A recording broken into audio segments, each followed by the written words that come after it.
Bonjour, bienvenue à cette conférence de presse. My name is Guillaume Saint-Pierre and I'll be your moderator. With us today in person, we have Prime Minister Justin Trudeau, Anita Anand, Minister of National Defense, Dominic LeBlanc, Ministre des Affaires intergouvernementales, Diane Lebouthillier, Ministre du Revenu National. Also joining us via Zoom, Fraser, Minister of Immigration, and Gudie Hutchings, Minister of Rural Economic Development. So we will start with comments from Prime Minister Trudeau, Madame Anand, and also Madame Hutchings via Zoom. And then we will take 20 minutes. We'll have 20 minutes for questions. Monsieur Trudeau, allez-y. Merci beaucoup. Bonjour tout le monde.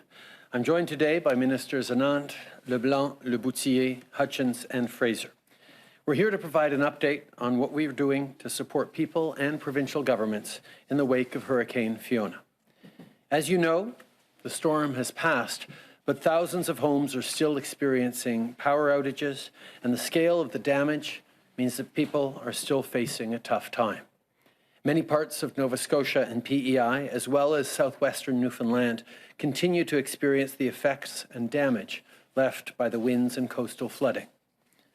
On constate aussi les dégâts des inondations et des vents dans le golfe du Saint-Laurent, y compris aux îles de la Madeleine et dans l'est du Nouveau-Brunswick.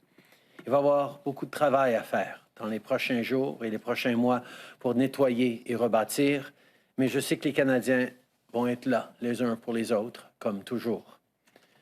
I want to offer my condolences to the loved ones of the woman who lost her life in Port aux Basques and to the loved ones of the person who passed away in Prince Edward Island. Canadians are thinking of you in these difficult times. Our thoughts are also with people who've lost homes or businesses. People who've been evacuated and aren't sure when they're going to be able to get home. People who are having difficulty accessing services and support due to road washouts and debris. And people with young kids who won't be going to school today. I want, of course, to thank first responders for their incredible work this weekend and the work they continue to do, as well as thanking Atlantic Canadians who, as always, are being good neighbors to one another, looking out for each other, because that's what Atlantic Canadians do. That's what all Canadians do. C'est traumatisant de voir sa maison détruite ou de devoir être évacué d'urgence. Ce sont des moments très difficiles. Je peux vous dire que tout le monde sur le terrain travaille fort pour soutenir les communautés touchées. Hier, j'ai réuni encore une fois le groupe d'intervention en cas d'incident, en compagnie des ministres et des hauts fonctionnaires qui travaillent activement avec leurs homologues provinciaux et avec les communautés des Premières Nations. J'ai aussi parlé au maire de Charlottetown, de Port-aux-Basques et de la municipalité régionale du Cap-Breton. Et j'ai parlé aussi, bien sûr, avec notre équipe de députés locaux qui sont avec les gens sur le terrain. Our government quickly approved requests for federal assistance from provinces. In Nova Scotia, the Canadian Armed Forces are available to clear road links and to restore electricity. On P.E.I, some smaller communities are isolated and tens of thousands remain without power. The Canadian Armed Forces have arrived to help remove debris from roadways and assist in the restoration of the power grid. In Newfoundland and Labrador, the federal government is helping by providing detailed aerial imagery and mapping of damages. We're also deploying military personnel to support local authorities on the ground. And naval vessels and aircraft are also on high readiness to assist if necessary. The one thing that's been consistent in my calls to premiers, mayors, and MPs is that Canadians are stepping up for each other and helping their communities get through this tough time. I will be visiting the affected regions as soon as possible this week, and I want all people in the Atlantic provinces and Eastern Quebec to know that we are here for you. Justement cet été, j'ai eu l'occasion de me rendre dans les provinces de l'Atlantique pour rencontrer les gens et parler des enjeux qui sont importants pour eux. Et je suis allé particulièrement aux îles de la Madeleine un peu plus tôt, il y a un mois. C'est un endroit magnifique. Les Madelinos sont des gens très accueillants. Et c'est des gens qui sont toujours là pour s'entraîner les uns les autres. Je sais qu'ils sont aussi habitués aux tempêtes, mais celle-ci, elle a frappé fort et on va continuer d'être là pour les appuyer comme on appuie tout le monde dans la région. Je peux vous dire, on va continuer d'être là, pas juste dans les jours à venir, mais dans les semaines, les mois et s'il y a besoin dans les années à venir. Comme on l'a annoncé samedi, ceux qui veulent aider peuvent se rendre sur le site web de la Croix-Rouge canadienne pour faire un don et notre gouvernement va égaler le montant des dons pendant les 30 prochains jours. If Canadians want to help, you can donate on the Canadian Red Cross website and our government will match your donations over the next 30 days. I know Canadians are watching with consternation, either the images that they've seen or, like so many Canadians, having friends and family members in Atlantic Canada that we've been worried about. It's an opportunity to step up and give what we can to support people on the ground. Like I said, the government will match those donations to the Red Cross. En terminant aujourd'hui, je veux parler de la situation en Iran. Malheureusement, les mépris pour les droits de la personne en Iran n'est pas quelque chose de nouveau. In the wake of the horrific downing of PS 752, the Iranian regime refused to be held accountable, but our government was and is relentless in the pursuit of justice for the families of the victims. We will stop at nothing to ensure that this regime is held to account and that we will support the families until justice is served. We've seen Iran disregarding human rights time and time again, and now we see it with the death of Mahsa Amini and the crackdown on protests. To the women in Iran who are protesting and to those who are supporting you, we stand with you. We join our voices, the voices of all Canadians, to the millions of people around the world demanding that the Iranian government listen to their people, end their repression of freedoms and rights, and let women and all Iranians live their lives and express themselves peacefully. Today, I'm announcing that we will implement sanctions on dozens of individuals and entities, including Iran's so-called morality police. This is in addition to some of the toughest measures of any country towards Iran.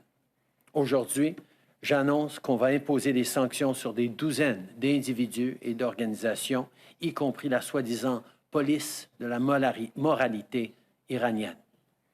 Aux femmes qui manifestent et à ceux et celles qui les soutiennent, on est là pour vous et avec vous. Thank you. I'm now happy to pass it over to Minister Anand.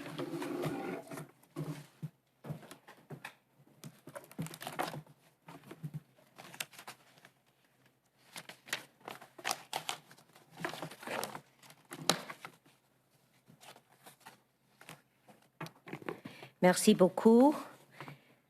Alors que nous continuons à voir les effets dévastateurs de l'ouragan Fiona, je tiens à réitérer mes sympathies à nos amis du Canada atlantique et de l'Est du Québec.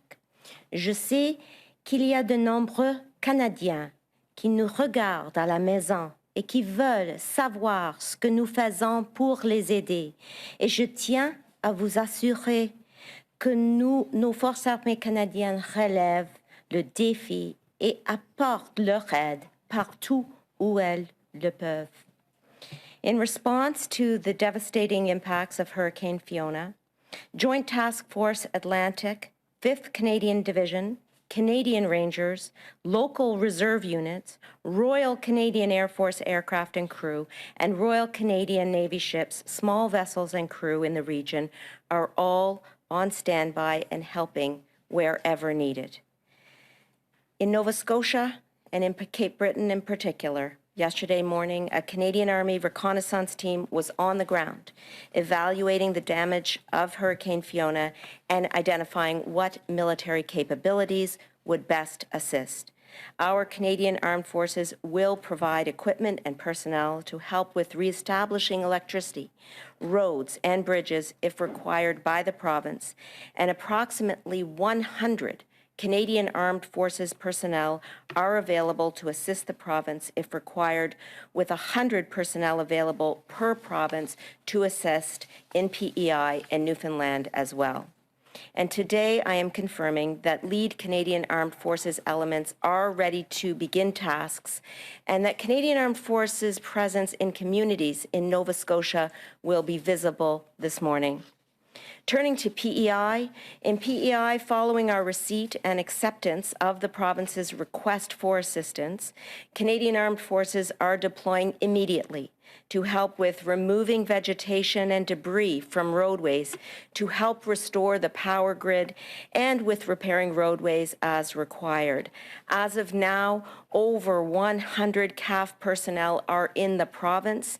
These Canadian Armed Forces personnel arrived overnight.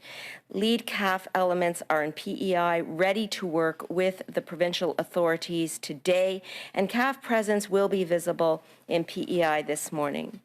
Now turning to Newfoundland and Labrador, in response to Newfoundland's request for assistance yesterday, our Canadian Armed Forces are activating resources and personnel to provide physical impact assessments and immediate on-the-ground support to local authorities to ensure the well-being and safety of residents in the province. In particular, HMCS Margaret Brooke is sailing from St. John's this morning to conduct wellness checks in 4 communities on the South Coast tomorrow, as requested by the province. La présence du navire Margaret Brooke sera fondée sur les évaluations continues des autorités régionales et provinciales et du leadership militaire. Bien qu'elle arrive après un long déploiement dans l'Arctique dans le cadre de l'opération Nanook, elle se tient prête à soutenir les Canadiens dont le besoin. I'm also confirming that lead Canadian Armed Forces elements in Newfoundland are ready to begin their tasks, and that CAF presence will be visible throughout the region on the west coast this morning. Turning now to Quebec and New Brunswick et au Québec, en particulier aux îles de la Madeleine, les Rangers canadiens continuent de nous fournir des informations à jour afin que nous restions prêts à aider la province si on nous le demande. In closing, this remains an all-hands-on-deck effort. Today, tomorrow, and every day, our Canadian Armed Forces stand ready to support Canadians in times of need. Aujourd'hui, demain et chaque jour, nos forces armées canadiennes sont prêtes à soutenir les Canadiens quand ils en ont besoin. Thank you. Merci, miigwech. I will now pass it to Minister Hutchings. Good afternoon, colleagues. Good afternoon, Prime Minister. First of all, I'd like to pass along my condolences again to the family of the woman whose body was found yesterday here in Port aux Basques. Prime Minister, pictures do not portray the utter devastation in this area. I met with the mayor last night. I've been on the ground this morning, and it is heart-wrenching and gut-wrenching. The last count from the town this morning is there are 76 homes destroyed or structurally damaged. That's 76 people without a place to live. The good news is the mayor and his council, the volunteers in this area are incredible. The Red Cross, the Lions Club, the Salvation Army, everybody is coming together to look after these folks in need. I've done some posts on social media where folks can actually give locally as well. This community has come together to help their friends. I'm going to go out later this afternoon to areas nearby here, Fox Truce, Marguerite, Burnt Islands, and then later in the week I want to go to Burgeo and Ramia because they too on the South Coast have seen devastation. And I'm sure Anita, when the HMCS Margaret Bird gets here, she will see firsthand. I still want to say to people on the ground, please listen to authorities. There is a plan being put in place that you can return to your home to gather safely some personal items. But please wait until the town and the officials have the plan put in place. Many of these buildings are not structurally sound. I saw that firsthand this morning, and I know it's tearing your heart out that you can't go and retrieve some things, but please wait until the town has it in place. We need to know that your home is structurally safe before you can go access it. They have a plan to help you get your vehicles, get some personal items. And as all my colleagues have said, the federal government is there with everyone here in Western Newfoundland and all Eastern Canada as we get through this, the short term, the long term, and the very long term. It will be a long time before this area gets back on its feet. Everywhere I've gone since I've been here, people have said, I've lived here all my life. One gentleman said, I've lived here 83 years. I have never seen a storm like this. The areas where the storm surge literally came over and hit these homes, people have never seen before. Prime Minister, Newfoundlanders and Labradorians are resilient people, but I can tell you this has tested each and every one of us. Thank you, colleagues. Thank you, friends, and stay safe. Thank you, Prime Minister. Thank you, Ministers. We will now go to questions. We have 20 minutes. One question, one follow-up, as usual. We'll start with Libertion, Canadian Press.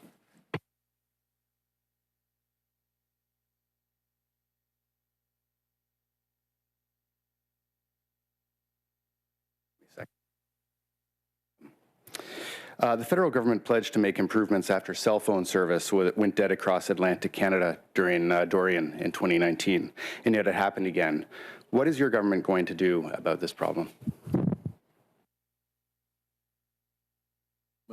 That this began, we were working, even the warnings came, we were working with telco providers to ensure that cell phone coverage would remain as best as possibly could.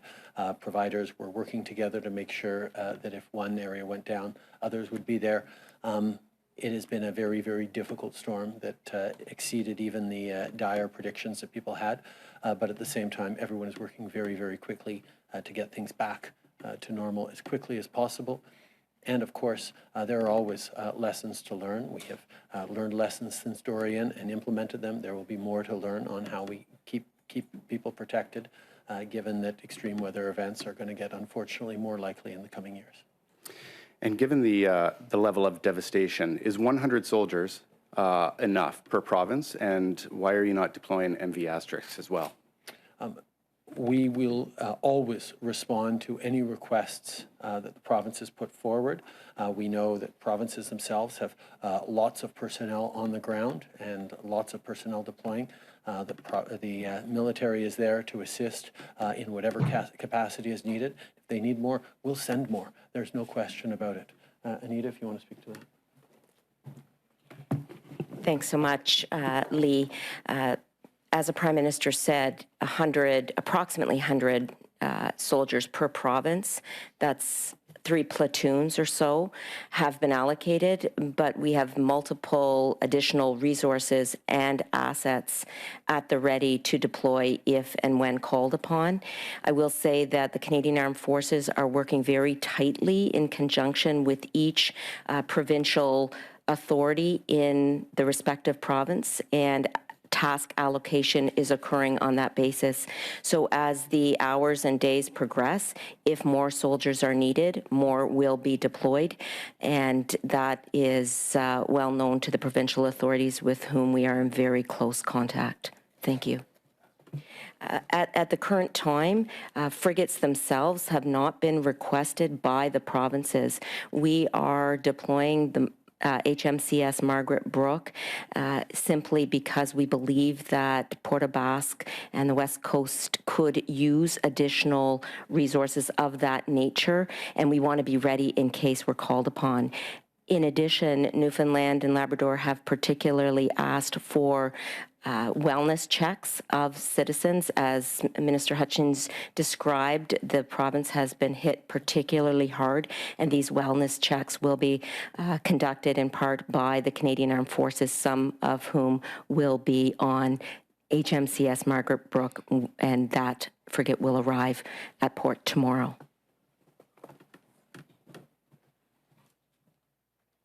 Gudie Trim, CTV. I'd like to know, earlier this summer, the federal government had put in place the climate resilience funding program. It would appear after an event like this that that is clearly not enough. My first question is in regards to families. What will the federal government be offering any aid specifically geared towards families and individuals affected by this storm? And secondly, will you expand that climate resilience program? First of all, we're very much focused right now on just getting through these initial days of chaos, of disruption, of people worried about where they're going to sleep, worried about how they're going to get through the next couple of days, get the power back on. That is our entire focus right now. But as I've said to the premiers, as I've said to the mayors I've spoken with, the federal government will be there as a partner. We know that the disaster response program by the federal government is there to support with these costs, but as we look to rebuilding, as we look to building stronger infrastructure, as we look to helping families that may have had no or only partial insurance, governments of all stripes are going to be stepping up, and the federal government will be there alongside them.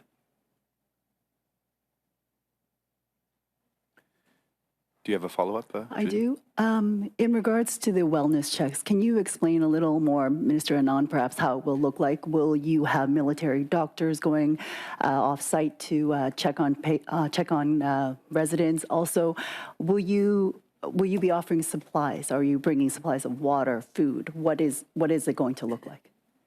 Okay, thank you. So the aid that we are offering is spelled out and requested in particular in the request for assistance that the province provides to us. And in terms of the wellness checks, they are primarily safety checks just to make sure that individuals within particular homes and apartment buildings are okay. So at this point, these are not medical personnel that are being deployed to conduct these wellness checks. However, as I have said, should the request come in for additional resources, we will, of course, respond. This is a top priority for the Canadian Armed Forces at the current time, as you can see by the commitment of human resources and equipment and military assets that are at the ready to respond if and when called upon. Thank you. Judy, if I may, it's Minister Hutchings here. These small communities that the HMC of Smartgrove will be going into are communities of a couple of hundred people. The locals on the ground are helping and they have some assistance, but it would be great to see this vessel come in to help them assess and look at the damage that's been done there. There's just not enough bodies to get out to these tiny rural communities, and I know they'll be delighted to see this vessel pull into port and help them assess and figure out what the damages are done in these rural communities. Mélanie Marquis, La Presse. Merci. Bonjour à tous. Monsieur Trudeau, puisque vous êtes au lutrin, je vais commencer par vous, mais la prochaine question sera pour Madame Anand. Vous avez parlé de l'Iran dans votre déclaration préliminaire. Le Parti conservateur vous demande depuis plusieurs années de désigner le corps des gardiens de la révolution islamique comme organisation terroriste. Êtes-vous en train d'étudier cette possibilité-là? Puis, sinon, pourquoi? Le Canada a déjà un des régimes de sanctions les plus forts de tous les pays au monde et on va toujours être là pour en faire plus. On sait à quel point le gouvernement de l'Iran est en train de faire fi des droits de la personne, de protéger et de soutenir leurs citoyens, mais aussi de causer de l'instabilité ailleurs dans le monde. C'est pour ça que nous sommes en train de toujours regarder ce qu'on peut faire de plus. On a sanctionné la force kurde à l'intérieur de la garde révolutionnaire islamique, mais nous allons continuer de regarder tout ce qu'on peut être en train de faire. Je peux souligner que dans les sanctions qu'on est en train d'amener, il y a plusieurs membres du leadership de la garde iranienne, révolutionnaire iranienne, qui vont être sanctionnés. Madame Anand, puis peut-être aussi Madame Lebouthillier, puisque vous êtes députée de Gaspésie, les Îles-de-la-Madeleine. Madame Anand, vous disiez que les Rangers continuent à évaluer la situation puis qu'ils vont être prêts à intervenir au besoin. Qu'est-ce que vous entendez de leur part? Est-ce qu'ils vous disent que d'après eux, une intervention serait nécessaire? Est-ce que les besoins sont là? Puis peut-être Madame Lebouthillier aussi, pensez-vous que l'armée devrait aller aux Îles-de-la-Madeleine? Merci beaucoup, Mélanie. Premièrement, vous savez que les Rangers sont nos oreilles sur le terrain et ils sont là dans toutes les provinces pour nous de dire qu'est-ce que les populations là ont besoin. Mais à ce moment, il ne dit pas que c'est nécessaire pour nous d'être là, mais nous sommes toujours en contact avec eux et surtout avec le gouvernement provincial. Et à ce moment, nous n'avons pas reçu une requête pour assistance, mais nous sommes prêts pour être là pour toutes les provinces dans ces temps et tout le temps. Les forces armées canadiennes sont très sérieuses sur cette question d'aide nationale. Et ça, c'est la raison pour le déploiement de Margaret Brook. Ce n'est pas le plan d'avoir Margaret Brook d'aller le côte de l'Ouest de Terre-Neuve. Mais c'est nécessaire et c'est important d'être là si nous pouvons le faire. Donc, nous allons être là pour le Terre-Neuve, pour le Québec, l'île de Prince-Édouard, Nouvelle-Écosse, Nouveau-Brunswick. Et je suis très heureux avec l'effort des Forces armées canadiennes. Je remercie tous les membres pour leur effort acharné. Merci. Je compléterai en vous disant que ce matin, j'avais des appels téléphoniques avec des différents partenaires au niveau des îles de la Madeleine. Je peux vous dire que les Madelinots sont de tout cœur avec les gens des provinces de l'Atlantique. Ce matin, on me disait qu'on a eu des cellules de crise qui ont été très bien organisées au niveau des îles de la Madeleine. Et pour l'instant, on n'avait pas ce besoin-là d'avoir des aides supplémentaires. Les Madelinots continuent de serrer les coudes et de faire face à la situation actuelle. Et pour eux, la priorité ce matin, c'était de faire en sorte de pouvoir sortir les bateaux de pêche pour les mettre à l'abri. Mais ça fait que c'est ce qui se passe actuellement aux îles. Merci. David Cochrane, CBC. Hello, Prime Minister. I've been asked to ask you a couple of questions on some other topics, so I hope you can indulge me on that. On the lifting of all the travel restrictions today, are you in fact sending the same message President Biden sent, that the pandemic is over and it's time to move past restrictions permanently, or is it possible we could have a snapback if we have one of those fall surges we often get after the optimistic summers? I think anyone who thinks that the pandemic is over should visit our hospitals right now, where we still see the impact of people struggling with COVID-19. And we see our frontline health workers exhausted and continuing to step up every single day. Every step of the way, we have taken decisions based on the best recommendations of experts, scientists, of doctors, and the recommendation was that the border measures are no longer necessary right now. The focus that we have to have is indeed knowing that as the winter comes and people get back inside, people need to get update in their boosters. We need to make sure that people are getting their flu shots. People need to get the updated COVID shots to make sure that we can get through this winter without the kinds of disruptions to our lives and to health and safety that we've had over the past number of winters. But we also know Canadians are able and willing to step up to keep each other safe, to do the right thing. And right now, the best and easiest thing we can do is make sure that we get those boosters, make sure you're up to date in your vaccinations.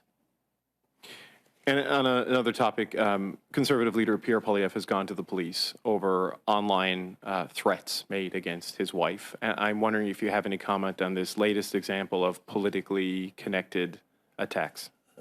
No one should ever be subject to threats of violence or the kind of hatred that we've seen increasingly in public discourse and in the public sphere. It's important that we all stand up and condemn that, and we all look for ways to ensure that everyone feels safe in this country. Marc-André Cossette, Global. Good afternoon, Prime Minister. First, on today's announcements regarding dropping border measures, we heard today that the number of cases tied to travel it was described as minor and insignificant, but some might argue that that's precisely because there were travel measures in place. So how were you personally convinced that the time had come to drop these measures specifically? Every step of the way, we make decisions based on what experts, what doctors, what public health authorities recommend us to do. There is the sense that these border measures were no longer effective or no longer justified in the circumstance that we're in right now.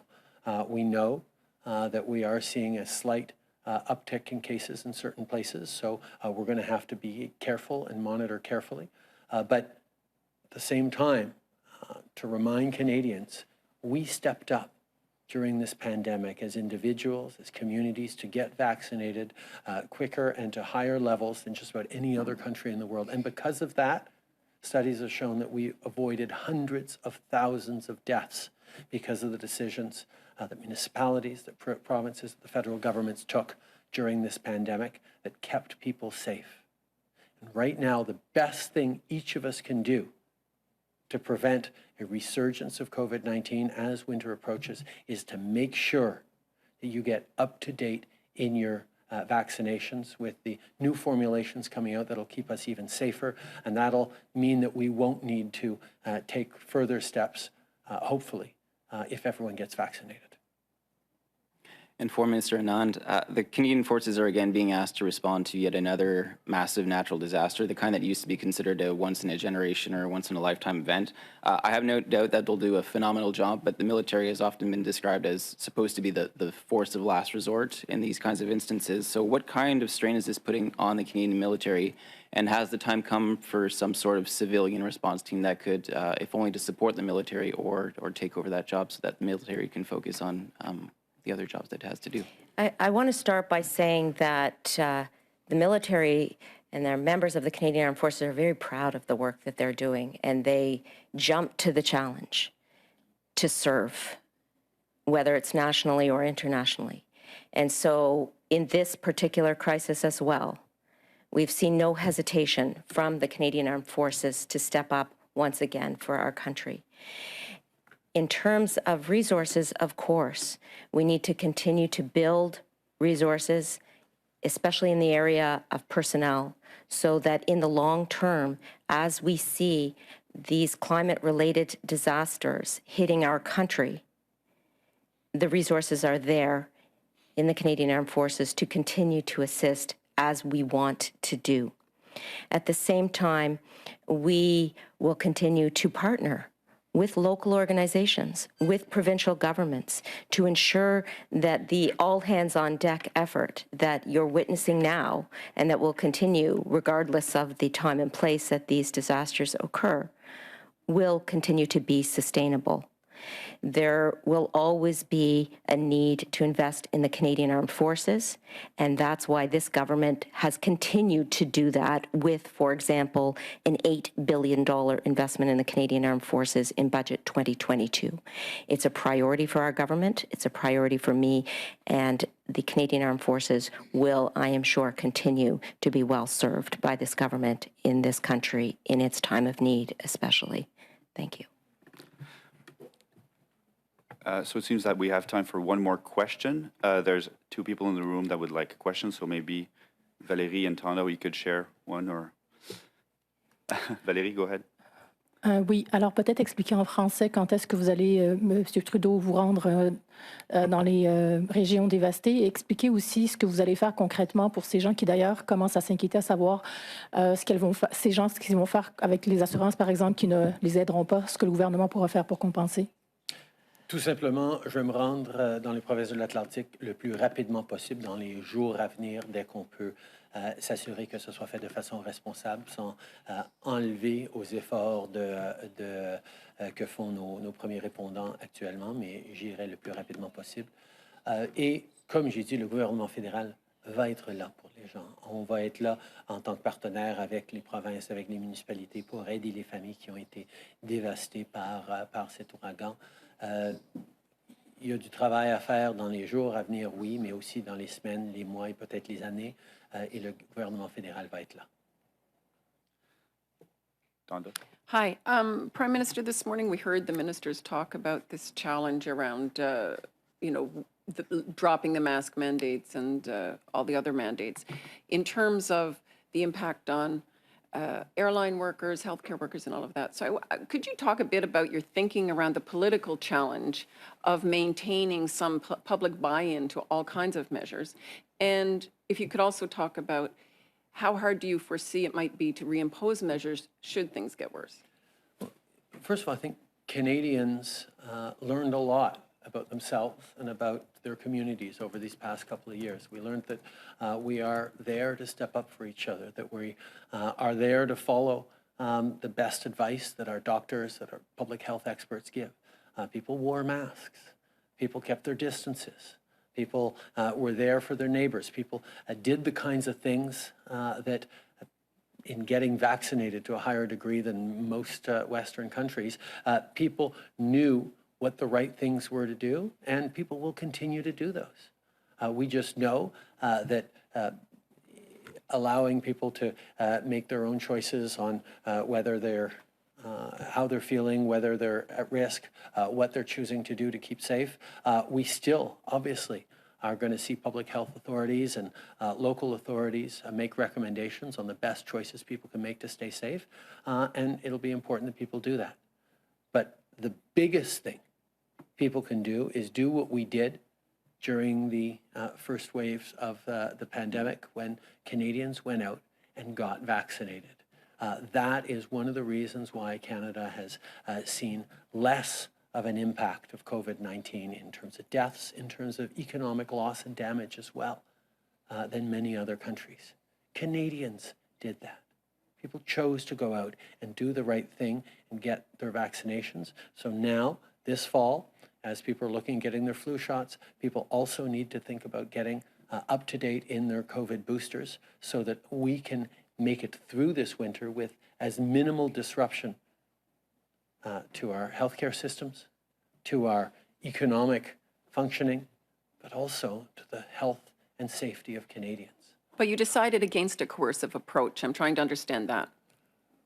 Right now, the numbers and the recommendations of experts clearly said that the border measures are no longer necessary and travel measures are no longer necessary. As the situation changes, we will continue to monitor closely.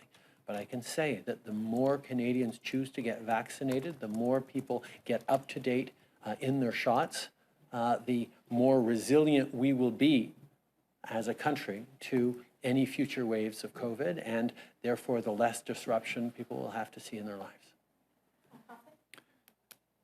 C'est très clair que les Canadiens savent et ont démontré qu'ils savent quoi faire dans la pandémie. Les gens ont gardé leur distance, les gens ont porté des masques, les gens se sont fait vacciner à des niveaux de vaccination plus élevés que bien d'autres pays. Et c'est à cause de ça qu'on a vu des centaines de milliers de morts qui ne sont pas survenus au Canada.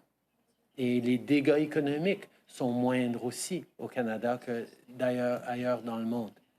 Alors, avec l'approche de l'automne, on est en train de regarder attentivement ce dont on a besoin, mais les experts en santé publique nous ont clairement dit que les mesures de voyage, les mesures aux frontières, telles quelles, ne sont plus nécessaires. Mais évidemment, les autorités de santé mentale, santé locale vont toujours faire les recommandations pour encourager les gens d'avoir des comportements qui vont leur garder en sécurité.